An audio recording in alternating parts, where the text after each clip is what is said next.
Hey guys, how's it going? This is Mike from M&R Automotive. Today we have a brand new RAM RHO and we're installing the M&R reverse light kit. Before we start, let's go over what you're going to receive with the kit. So with the M&R kit, you're going to get a driver and a passenger side bracket. You're going to get two lights. You're going to get the U cradles and all the supplying hardware. And I'm going to show you exactly how to connect everything. So let's go ahead and install the cradle onto the lights first. Okay, so notice on this bracket that the tab is facing towards the front of the light. So we're gonna align it, and we're gonna use the supplied hardware to secure it. We'll do the same thing on the opposite side. Awesome. Let's do the same thing on the second one. One more time. Notice that the tab is facing forward.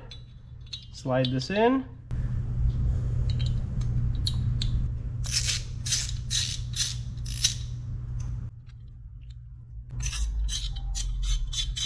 Alright, excellent. So these are done. Next step would be to install the M&R brackets on the vehicle. So let me show you which bolt we're going to use on the truck. So it's going to be this inside bolt. So keep in mind this is a fairly long bolt, so it's going to take a while to remove it. So I'm going to rethread the factory bolt we just removed through the circular opening.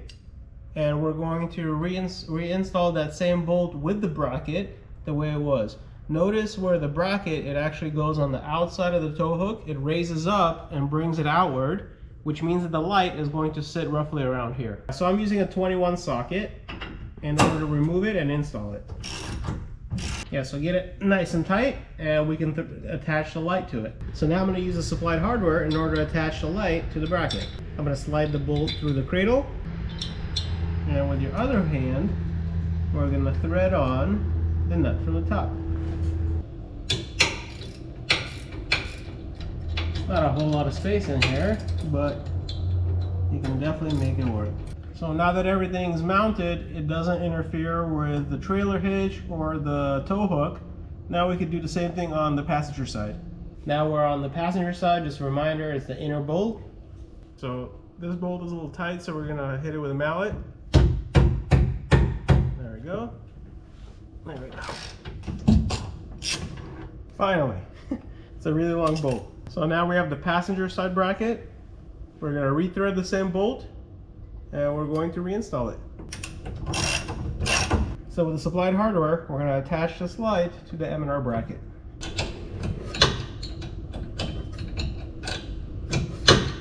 So now that you're done installing the two lights, let's get to the wiring. So let's talk about the wiring. So each light has 3 wires.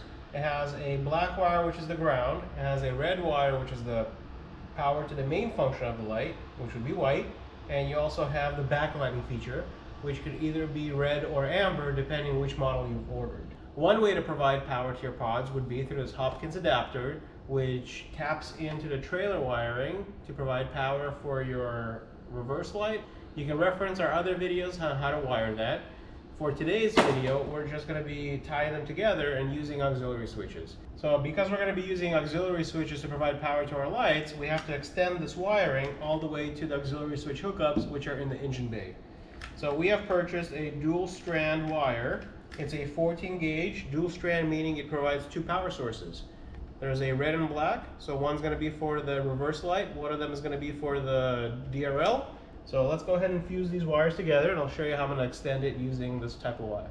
So I'm going to grab all the colors and I'm going to group them together. So we're going to group 2 of the red ones and I'm going to put a crimp connector here. Tug on it to make sure you have a good crimp. We're going to group 2 of the white cables and then 2 of the blacks, which is the grounds. Excellent. So whenever extending the wires, I personally like to extend my wiring from the front of the truck, taking it all the way back, because if you do it the opposite way, you're going to have to bring the wire underneath up the fender, working against gravity. So let's jump in the front and let's start extending and feeding some of this wire. So now we're in the engine bay and I'm going to show you why I typically like to start from the front of the vehicle, work my way backwards. So I'm going to feed this wire through the fender and it's going to reach and I'm going to be able to grab it down on the bottom. And then I'm going to drag it all the way back. At the end, I'll be able to cut it off and know exactly how much wire I have. So I found an opening all the way on the bottom, so if you take your wire all the way down, you should be able to grab it with needle nose pliers. Alright, now I'm going to go on the bottom with needle nose pliers and I'm going to try to pull it through. So I actually didn't even need needle nose pliers. I was able to just get it here. So now I have all my wiring that I can drag across the frame. So this is where the back of the fender is, so this is where our wire comes out. And here we're just going to roughly go about how we're going to wire it to the back. And then I'm going to go, after we get this wire all the way to the lights, I'm going to use zip ties to get it nicely routed. So now I'm all the way up to the rear tire. So now I'm over the shock tower, and then we're going to drag it along the frame away from the exhaust.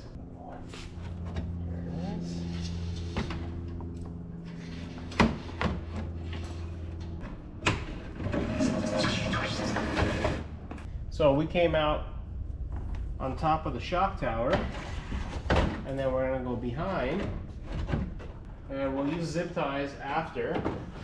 This actually has to go on this side.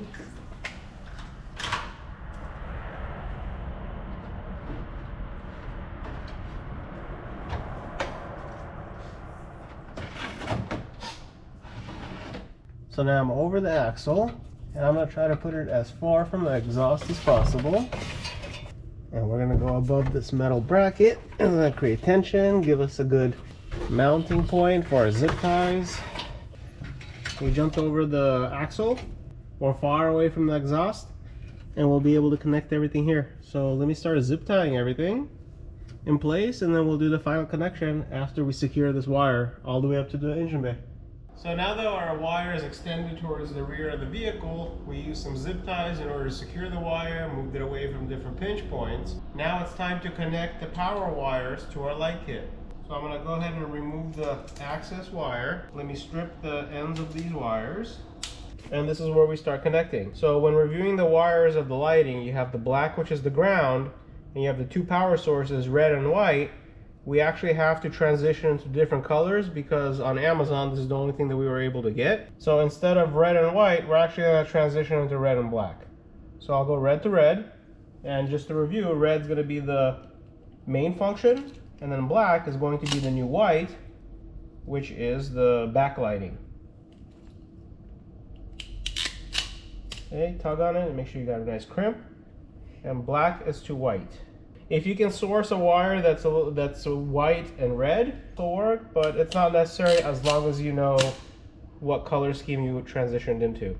So that only leaves us with a ground. Now we just have to make a small grounding strap to ground these lights, connect the two auxiliary switches, and we're done. So I'm going to use another piece of wire just to make a grounding strap.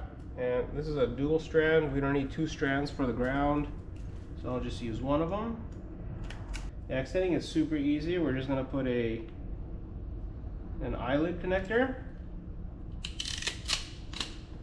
On this end, we are going to crimp it to the black wire of the lights. And then I'll show you what bolt I'm going to use to ground the setup.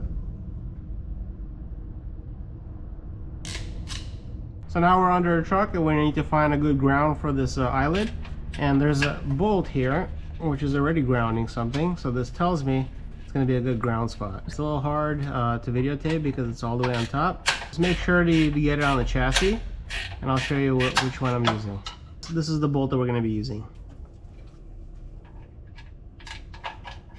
So we slid our eyelid over it, and we're just going to tighten it back up. So now that we have the two extended power wires and everything's grounded properly in the back, let's go back into the engine bay and connect those wires to auxiliary switches. So if you look here, there's a bundle of pink wires on next to the fuse box. So what I want to do, I actually want to free them up. They have electrical tape all over them, and I want to bring up the bundle here so that way we can see what wire is what fuse. Alright, so the hardest part is getting all these wires out of here. They're nicely taped up. So I'm going to cut through some of this electrical tape to free up some of this wire. Well, let me take off the sticker. There's a legend of what wire is what switch. Alright, so now let's go over this bundle of wires. Auxiliary switch number 1, that's a pink wire with dark blue. That's this one. Then we have auxiliary switch 2, which is pink with dark green.